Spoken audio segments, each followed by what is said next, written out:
Hi everyone, Big Thinny Fist Tano here, the internet's busiest music nerd, and it's time for a review of this new Kesha album, Gag Order. This is a brand new LP from pop singer and songwriter Kesha, album number 12345 from her, in fact. Of course, many fans remember Kesha for the unhinged party pop she dropped in the early 2010s, but she's been on a very different creative trajectory for a minute now, embracing a wider array of musical influences and releasing a lot of tracks with more of a ballad and singer-songwriter type angle, really redefining her art and bringing more depth and personal experiences into it. Now, it's no secret this change coincided with the very explosive falling out that Kesha had with Dr. Luke, a man who once masterminded the sound and production side of her albums and signed her to his KEMOSABE Records label toward the start of her career. Between all the allegations of abuse and defamation claims, there have been numerous suits and countersuits filed. Luke had even taken legal action against Kesha's mom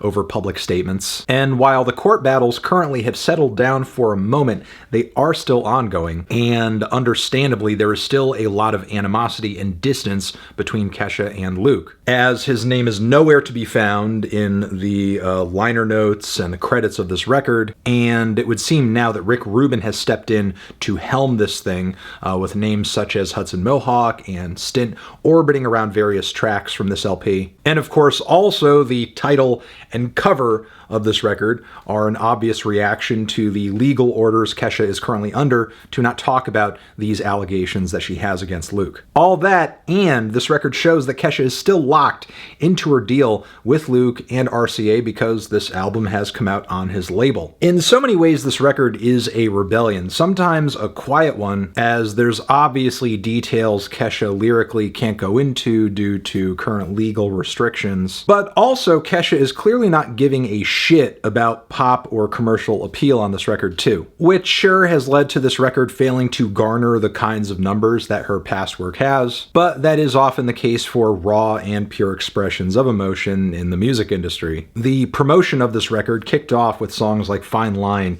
and Eat the Acid, easily two of the weirdest singles Kesha has ever released, but also two of my favorites. The former is an otherworldly, shimmering ballad with a lot of hushed, whisper quiet vocals, with Kesha lyrically meditating on being in this limbo space as of right now, between being relevant and also washed up, between being happy and depressed, between fighting on and giving up. The latter of these two tracks is an eerie and eye-opening motif on psychedelics and having transcendental experiences, seeing things you can't unsee. And I love the way the refrain of this song starts as just this repeating little vocal sample, and then as the track progresses, it expands and opens out into a fuller, more melodic chorus. Plus, the eerie synth chords and vocal layers on this song have a dark intensity to them that's just incredible. One more teaser to the record was Only Love Can Save Us Now, which is a little more commercially friendly, I would say, but still kind of left field for Kesha, considering the clash of styles going on here. We have these massive, cinematic, gospel-inspired choruses, which transition suddenly out of these grimy, beat-backed verses that see Kesha sing rapping in a fashion that is akin to what she used to do on like her first couple of albums. Feels kind of like the old Kesha coming back, but with a new purpose in a way. And the track somehow works despite these various sections of the song just being so separate. Now, I'm happy to say these tracks work into an overall pretty solid track list. The opener, Something to Believe In, may not be my favorite song on the LP, but I do love how mystical the instrumental sounds and how the track effectively segues so nicely into Eat the Acid in a way that makes it feel almost like a prelude. Living in My Head is an acoustic ballad with some gentle and lovely vocal harmonies and heart-wrenching leads. Meanwhile, The Drama is another one of the oddest songs Kesha has released. It sounds like what you would get if LCD Soundsystem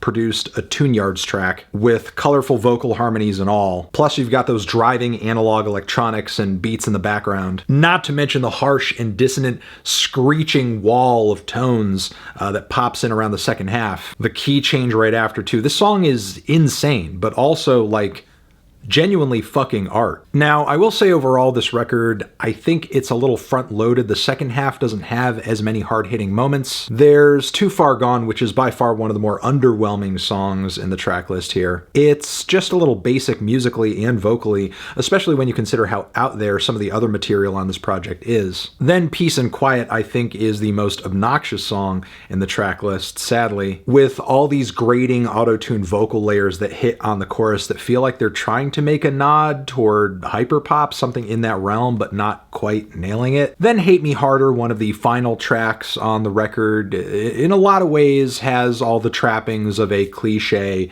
millennial radio-friendly piano ballad. Kesha does kill it and really sells the emotion of the song, essentially addressing her detractors, her haters, and welcoming whatever negativity they have to throw her way, saying all that hatred is more about them than it is about her, which is true. The track overall is simple but effective. Meanwhile, the closer Happy is another acoustic cut on the project. Kesha embracing her singer-songwriter side once again. I think the tune and progression are a little bland, but lyrically it is compelling, with Kesha going over all the regret and trauma she's dealt with over the course of her music career, which she's still dealing with, and yet she opts on this album to be happy and be herself despite it all. So again, while I'm not crazy about the song itself and the composition, I can at least say this album ends off on a positive and a good sentiment. It's unfortunate to still see Kesha in this position where she is kind of locked into a label deal and a business deal that she clearly wants no part of. Obviously, one can work in a metaphor here about the caged birds singing, but at the very least, it's clear to see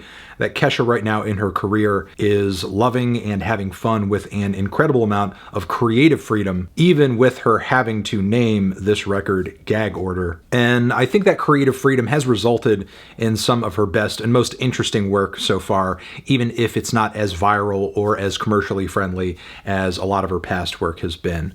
I'm feeling a light to decent 7 on this one. Transition, have you given this record a listen? Did you love it? Did you hate it? What would you rate it? You're the best, you're the best. What should I review next? Hit the like if you like. Please subscribe and please don't cry. Hit the bell as well. Over here next to my head, it's another video you can check out. Hit that up or the link to subscribe to the channel. Anthony Fantano, Kesha, forever.